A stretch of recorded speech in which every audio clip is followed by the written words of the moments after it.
Hello everyone, nursing chronicles YouTube channel. आज की इस वीडियो में हम सीआरई 2025 के लिए नर्सिंग ऑफिसर एग्जाम के लिए मल्टीपल चॉइस क्वेश्चन को सॉल्व करेंगे। आज की सीरीज का सबसे फर्स्ट क्वेश्चन है हमारा, the absence of the Moro reflex at birth in a newborn में indicate which of the following. अगर न्यूबॉर्न के अंदर एट बर्थ मोरो रिफ्लेक्स जो है वो एब्सेंस है तो यह क्या इंडिकेट करता है? Option A, normal developmental milestone. Option B, possible brain injury और damage to the central nervous system. Option C, mild ear infection. Option D, emotional neglect और सोशल डिप्राइवेशन। करेक्ट आंसर रहेगा हमारा यहाँ पर option B, possible brain injury और damage to the central nervous system. आप यहाँ पर देख रहे हैं सबसे फर्स्ट ऑप्शन ए के अंदर दिया गया नॉर्मल डेवलपमेंटल माइलस्टोन। अगर हमारा जो मोरो रिफ्लेक्स है वो एब्सेंस होगा तो इसकी वजह से जो है यह इंडिकेट करता है कि जो हमारा न्यूरोलॉजिकल डेवलपमेंट है वो इम्पेयर्ड है। यहाँ पर जो नॉर्मल दिया गया वो पॉसिबल नहीं है। ऑप्शन बी के अंदर हमें दिया गया पॉसिबल ब्रेन इंजरी और damage to the central nervous system. अगर हमारा जो मोरो रिफ्लेक्स है वो एब्सेंस है तो यह इंडिकेट करता है ब्रेन इंजरी, न्यूरोलॉजिकल इश्यू और डैमेज टू द सीएनएस यानी कि सेंट्रल नर्वस सिस्टम में डैमेज है। यह रिफ्लेक्स जो होता है वो मेडिएटेड होता है ब्रेन स्टेम से। सो इसका अगर एब्सेंस होगा तो यह हमें कंडीशन सजेस्ट करता है हाइपोक्सिक इस्चेमिक इंसेफेलोपैथी की, सेरिब्रल पाल्सी या फिर इंट्राक्रेनियल हेमरेज की तरफ। यानी कि हमें ध्यान रखना है कि न्यूरोलॉजिकल इश्यूज जो रहेंगे वो एब्सेंस ऑफ मोरो रिफ्लेक्स के अंदर देखने को मिलते हैं। नेक्स्ट आया है हमारा माइल्ड ईयर इन्फेक्शन। अगर हम बात करते हैं मोरो रिफ्लेक्स की तो यह जो होता है हमारा न्यूरोलॉजिकल रिस्पॉन्स से लिंक करता है, ना कि माइल्ड ईयर के साथ में। सो इस तरह से ऑप्शन सी भी हमारा करेक्ट आंसर नहीं रहेगा। नेक्स्ट आता है इमोशनल नेग्लेक्ट और सोशल डिप्राइवेशन। यह भी जो है वो एब्सेंस ऑफ मोरो रिफ्लेक्स की वजह से डायरेक्ट नहीं होता है। नेक्स्ट क्वेश्चन है हमारा, which diagnostic test is most commonly used to confirm celiac disease. Celiac disease को कंफर्म करने के लिए मोस्ट कॉमनली कौन सा डायग्नोस्टिक टेस्ट यूज में लेते हैं? Option A, blood glucose test. Option B, anti tissue transglutaminase antibodies. Option C, MRI of the brain. Option D, complete blood count यानी कि सीबीसी। राइट आंसर रहेगा हमारा यहाँ पर ऑप्शन बी यानी कि एंटी टिश्यू ट्रांसग्लूटामिनेज एंटीबॉडीज। सबसे first option A के अंदर हमें दिया गया है blood glucose test. Blood glucose test जो रहता है वो यूजफुल रहता है टू डायग्नोस डायबिटीज, ना कि सीलियक डिजीज के लिए।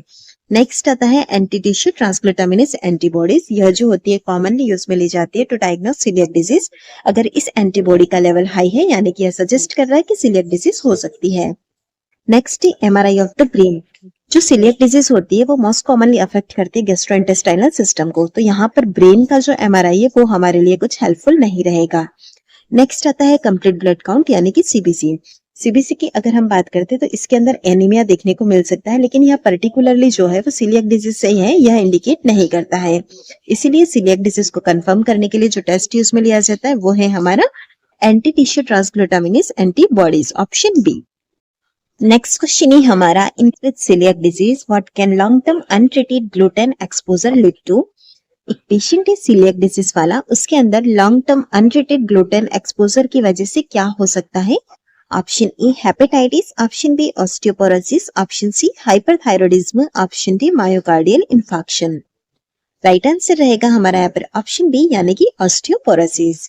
ऑप्शन ए के अंदर दिया गया हेपेटाइटिस, उसके बाद आता है हाइपरथायरॉयडिज्म और ऑप्शन डी के अंदर है मायोकार्डियल इन्फार्क्शन। यह तीनों ही डिजीज कंडीशन जो है वो हमारी सीलियक डिजीज के साथ लिंक नहीं करती है। ऑस्टियोपोरोसिस जो होता है वो अगर हम ग्लूटेन एक्सपोजर को अनट्रीटेड रखते हैं लॉन्ग टाइम के लिए तो उसकी वजह से डेवलप होता है। उसका यह रीजन होता है कि इसमें क्या होता है कि माल एब्सॉर्प्शन हो जाता है कैल्शियम और विटामिन डी का, जिसकी वजह से बोन्स वीक हो जाती है, इसलिए ऑस्टियोपोरोसिस का कंडीशन डेवलप होता है। नेक्स्ट क्वेश्चन है हमारा, what type of pressure is usually applied when using an Ambu bag for ventilation. For ventilation हम अम्बुबैग को यूज में लेते हैं, उसमें किस टाइप का प्रेशर जो होता है उसे अप्लाई करते हैं? Option A, high pressure. Option B, low pressure. Option C, positive pressure. Option D, negative pressure. Right answer हमारे यहाँ पर option C, positive pressure. High pressure हम यूज में नहीं लेते हैं, उसका रीजन यह होता है कि हाई प्रेशर की वजह से पेशेंट्स के लंग डैमेज हो सकते हैं या फिर गैस्ट्रिक इन्फ्लेशन भी हो सकता है। सो हाई प्रेशर को यूज करना हमारा करेक्ट मेथड नहीं है। उसी तरह से अगर हम बात करते हैं कि लो प्रेशर यूज में ले रहे हैं तो लो प्रेशर की वजह से क्या होगा, इफेक्टिव वेंटिलेशन जो है वो अलाउ नहीं होगा। अगर प्रेशर ज्यादा है कम है तो उसकी वजह से जो रहेगा हमें जो वेंटिलेशन चाहिए वो नहीं मिलेगा। इसीलिए प्रेशर हमेशा बैलेंस्ड या फिर कंट्रोल्ड प्रेशर होना चाहिए। बात करते हैं हम पॉजिटिव प्रेशर की, तो पॉजिटिव प्रेशर अप्लाई किया जाता है अम्बुबैक में, यानी कि air is pushed into the patient's lung. यह इंपॉर्टेंट रहता है for ventilating patients who are not breathing on their own. जो पेशेंट्स जो होते हैं खुद से ब्रीथ नहीं कर पाते, उन्हें वेंटिलेशन के लिए पॉजिटिव प्रेशर अप्लाई करना जरूरी होता है। उसी तरह से बात करते हैं नेगेटिव प्रेशर की। नेगेटिव प्रेशर जो होता है अम्बुबैक सेटअप के अंदर यूज में नहीं लेते। नेक्स्ट क्वेश्चन है हमारा, which of the following is a risk factor for developing xanthomas. निम्न में से कौन सा ज़ेंथोमास के डेवलप होने के लिए रिस्क फैक्टर है? Option A high fat, option B regular exercise, option C smoking cessation, option D low cholesterol level. सबसे फर्स्ट तो हमें यह पता होना चाहिए कि ज़ेंथोमास जो कंडीशन है वो क्या चीज है। यह एक बिनाइन एक्यूमुलेशन होता है फैट का इन द स्किन के अंदर, उसे हम ज़ेंथोमास कहते हैं। ऑप्शन ए के अंदर हमें दिया गया है high fat diet. High fat diet particularly हमारा एलिवेट करती है कोलेस्ट्रॉल लेवल और ट्राइग्लिसराइड लेवल को, जो कि एक रिस्क फैक्टर रहता है for developing xanthomas due to the potential for hyperlipidemia. यानी कि हाइपरलिपिडेमिया जो है वो रिस्क फैक्टर कंसीडर किया जाता है ज़ेंथोमास की कंडीशन के अंदर। सो राइट आंसर हमारा ऑप्शन ए रहेगा। नेक्स्ट आता है option B regular exercise. Regular exercise beneficial रहती है कोलेस्ट्रॉल लेवल को डिक्रीज करने के लिए, जो कि एक रिस्क फैक्टर नहीं है ज़ेंथोमास के डेवलप होने के लिए। नेक्स्ट आता है स्मोकिंग सेसेशन। स्मोकिंग सेसेशन जो होता है वो बेनिफिशियल रहता है हेल्थ के लिए, जो कि डायरेक्टली रिलेटेड नहीं होता है डेवलपमेंट ऑफ ज़ेंथोमास के लिए। नेक्स्ट आता है लो कोलेस्ट्रॉल लेवल। अगर हाई कोलेस्ट्रॉल लेवल होगा तो ज़ेंथोमास डेवलप होगा, लो कोलेस्ट्रॉल लेवल है तो वो भी ज़ेंथोमास का रिस्क फैक्टर नहीं कंसिडर किया जाता है। सो इस तरह से अगर हम बात करते हैं ज़ेंथोमास की, तो वो हमारा राइट आंसर जाता है ऑप्शन ए को। यह कंडीशन हमें जेनेटिक फैट डिसऑर्डर के अंदर भी देखने को मिल सकती है। नेक्स्ट क्वेश्चन है हमारा, what is the main advantage of using an Ambu bag during a medical emergency. Medical emergency के दौरान अगर हम अम्बुबैक का यूज में लेते हैं तो उसका मेन एडवांटेज क्या है? Option A, it can automatically adjust the ventilation rate. Option B, it can provide controlled ventilation without electrical power. Option C, it requires no training to use effectively. Option D, it can deliver medications while ventilating. अगर हम बात करते हैं option ए की, option A के अंदर दिया गया it can automatically adjust the ventilation rate.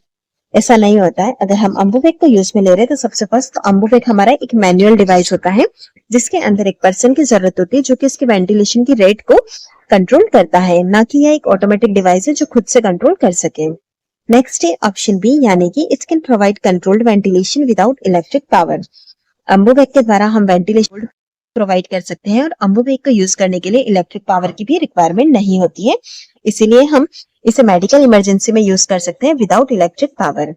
Next अगर हम देखते हैं ऑप्शन सी, यानी कि it requires no training to use effectively. अगर हम अम्बुबैक का यूज देखते हैं तो यह सिंपल है इसे यूज करना, लेकिन फिर भी इसे यूज करने के लिए ट्रेनिंग की जरूरत होती है ताकि हम इफेक्टिवली प्रोवाइड कर सके वेंटिलेशन को। इसी के साथ ही ओवर वेंटिलेशन या फिर गैस्ट्रिक इन्फ्लेशन जैसे कॉम्प्लिकेशन से प्रिवेंट भी कर सके। नेक्स्ट आता है option D, it can deliver medications while ventilating.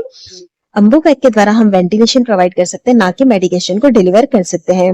Medication deliver करने के लिए हमें इंट्रावेनस या फिर कोई और रूट इस्तेमाल करने की जरूरत है। सो इस तरह से आप यहाँ पर देखेंगे हमारा जो राइट आंसर है वो है option B, it can provide controlled ventilation without electric power. Next question है हमारा, what is the role of the Jones criteria in diagnosing rheumatic fever. Rheumatic fever का डायग्नोस करने के लिए जोन्स क्राइटेरिया जो होता है उसका क्या रोल होता है? Option A, to determine the severity of the disease. Option B, to identify the underlying cause of the disease. Option C, to guide the treatment plan. Option D, to help confirm the diagnosis based on clinical and laboratory findings. अगर हम बात करते हैं Jones criteria का role क्या रहता है, तो वो रहता है हमारा ऑप्शन डी, यानी कि to help confirm the diagnosis based on clinical और लेबोरेटरी फाइंडिंग्स। क्लिनिकली और लेबोरेटरी फाइंडिंग के अकॉर्डिंग हम डायग्नोस कर सकते हैं कि रूमेटिक फीवर है या नहीं। चलिए जोन्स क्राइटेरिया क्या है। जोन्स क्राइटेरिया की हम बात करते हैं तो इसके अंदर हमें दो क्राइटेरिया देखने को मिलते हैं, एक होता है मेजर क्राइटेरिया, दूसरा होता है माइनर क्राइटेरिया। मेजर क्राइटेरिया की बात करते हैं तो इसके अंदर आता है पेनकार्डाइटिस, जिसके अंदर है पेरिकार्डाइटिस, एंडोकार्डाइटिस और मायोकार्डाइटिस। उसके बाद दूसरा हमें देखने को मिलता है पॉलीआर्थराइटिस, तीसरा हमें देखने को मिलता है सिडेनहाम कोरिया, फोर्थ नंबर पे आता है सबक्यूटेनियस नोड्यूल और फिफ्थ नंबर पे आता है एरिथमा मार्जिनेटम। यह पांचों जो होते हैं वो मेजर क्राइटेरिया के अंदर आते हैं। नेक्स्ट आता है माइनर क्राइटेरिया। माइनर क्राइटेरिया में रहता है फीवर, एर्थ्रालजिया, प्रोलॉन्ग्ड पीआर इंटरवल, इसी के साथ ही इंक्रीज्ड ईएसआर और सीआरपी देखने को मिलता है और होता है ल्यूकोसाइटोसिस। अगर हमें रूमेटिक फीवर को डायग्नोस करना है तो उसके लिए क्या होता है, या तो 2 मेजर क्राइटेरिया प्रेजेंट हो या फिर 1 मेजर और 2 माइनर क्राइटेरिया प्रेजेंट हो, तो वहां पर हम डायग्नोस कर सकते हैं कि यहाँ पर रूमेटिक फीवर प्रेजेंट है। जैसा कि हमारे पास यहाँ दिया हुआ है 2 मेजर और 1 major and 2 minor must be present to diagnose rheumatic fever.